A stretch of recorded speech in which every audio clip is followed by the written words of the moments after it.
Next, Eric Michelson interviews Dr. David Aguilar, Assistant Professor of Medicine at the Baylor College of Medicine in Houston, Texas, on diabetes and cardiovascular disease.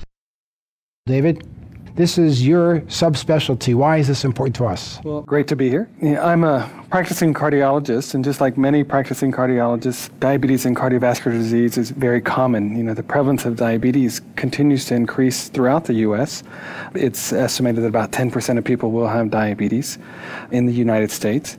Certain ethnic groups, it's much greater, like myself, who's Hispanic. The lifetime risk for someone born in the year 2000 is about 1 in 2. For the general population, maybe 1 in 3. And multiple studies have shown us that diabetes amplifies the risk for cardiovascular disease. Despite our improvements in prevention and the treatment of cardiovascular disease, we know that if you have diabetes, more than likely when you die, you'll die of some manifestation of cardiovascular disease. And this remains a significant challenge as we practice cardiology, as we see patients, and as we sort of advocate in the public. From a perspective of a general cardiologist in the office, how important might lifestyle be? We can't change our genes, can't change our family, but how important might lifestyle be to approaching diabetes? Well, lifestyle modification is crucial to treatment of diabetes. It's crucial for the prevention of diabetes. The Diabetes Prevention Project taught us that lifestyle modification is very important. Efforts at regular physical activity. On most days of the week, we have to stress weight loss, appropriate nutrition. It's key to the other factors that we use for risk reduction in people with diabetes. Do you implement a family approach? Because a personal approach is certainly not sufficient. It seems unless you're getting the whole sort of family on board, it's difficult. I try to speak to parents, and I stress the importance of where we are, point out obesity is familial. There are genetic contributions, but it's patterns of behavior. So I do stress, try and get family involved, husbands, wives, people who are making meals, and try and get everyone out exercising. I think that's a good tip.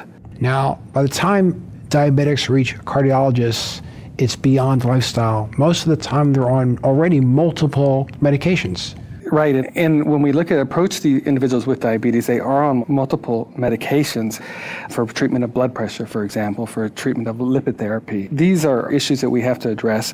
We know that they come hand in hand with several other risk factors, such as hypertension. 70% of people with diabetes may have hypertension, requiring more than one medication. Okay, so whether it's interesting or not for us, we really need to be somewhat almost religious about effective management of all these other well-identified and established cardiovascular risk factors. Yes, it's upon us. And so when we approach a patient with diabetes, we really have to focus on those risk factors that can be modified, including blood pressure control, including ideal LDL levels and appropriate use of medications to reach our targets. Don't you think it's really important that we do more than just reinforce this? We can't just turf it, if you will, to the generalists. We have to take a more meaningful role in almost being even non-invasive cardiologists, being interventionalists in these interventions. No, I agree. We have to be very aggressive in this regard, and you can make an argument for this. I mean, again, it's a disease we classically think of as a disorder of glucose control, but at the end of the day, what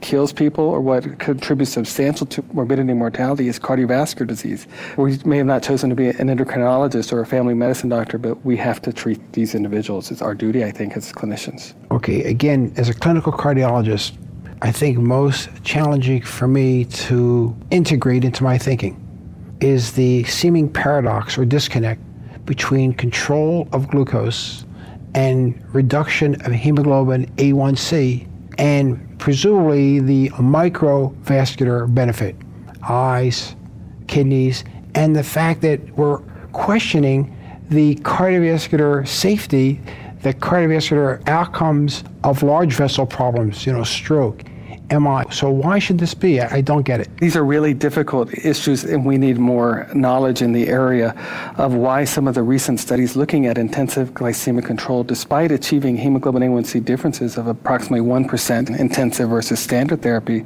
have failed to achieve differences in cardiovascular disease reduction. There are several hypotheses that have been explained. Perhaps it's the medicines that we use to treat diabetes may have some adverse effects that counteract the benefits of glycemia.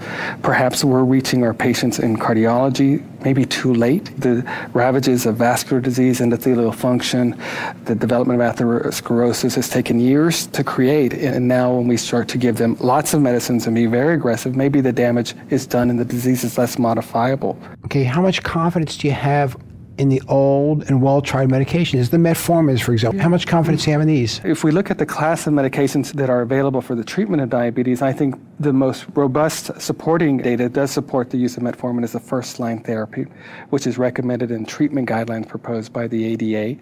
I think part of that's from the UK PDS study, in which metformin in a small subset of individuals who were obese was associated with cardiovascular reduction, disease reduction in myocardial infarction, and as well as some more contemporary data on metformin. So I do think there's a large body of knowledge and data that would support the use of metformin and its safety. And do we have other medications that you feel the evidence is sufficient, sort of guideline level recommendations regarding other diabetic treatments that actually improve cardiovascular outcomes? I don't think we have that data. When we look to the second line of medications, if we look for sulfonylureas or thiazolidinediones, or even the newer-based medicines, the incretin-based therapies, these inhibitors called the DPP-4 inhibitors or GLP-1 receptor agonists, we don't have that body of information that it's beneficial or even how safe is it in patients who have cardiovascular disease.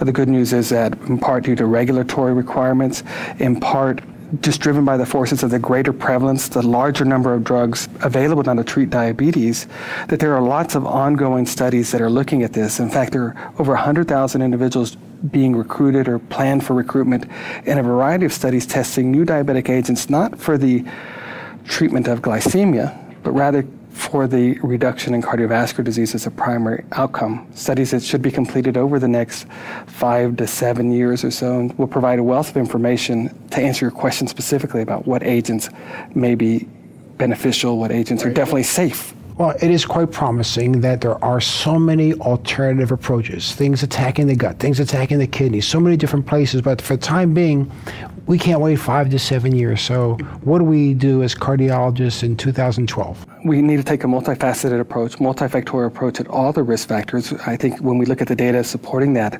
attention to blood pressure control, antiplatelet therapy, and lipids really can't be understated.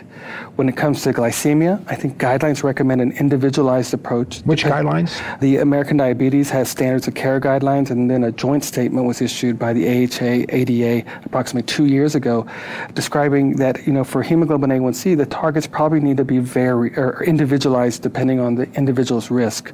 So that for microvascular protection, in general, a hemoglobin A1C of less than 7 is reasonable. But in someone who may have more advanced macrovascular disease, someone who has lots of hypoglycemia or very variable blood sugars, we probably shouldn't be as aggressive. Now, if someone is newly diagnosed diabetic, that is an area where, in fact, data would support that, maybe we can treat them more aggressively with metformin and the addition of other agents based on guidelines and drive their glucose a little bit lower, because there's some data to suggest people who have a shorter duration of diabetes may do better if their glucose is more tightly controlled. And you touched on another point which I think is very important, is that maintaining, if you will, homeostasis, that is, whether it's blood pressure, lipids, glucose, avoiding the extremes back and forth, up and down, because there seems to be a wear and tear factor.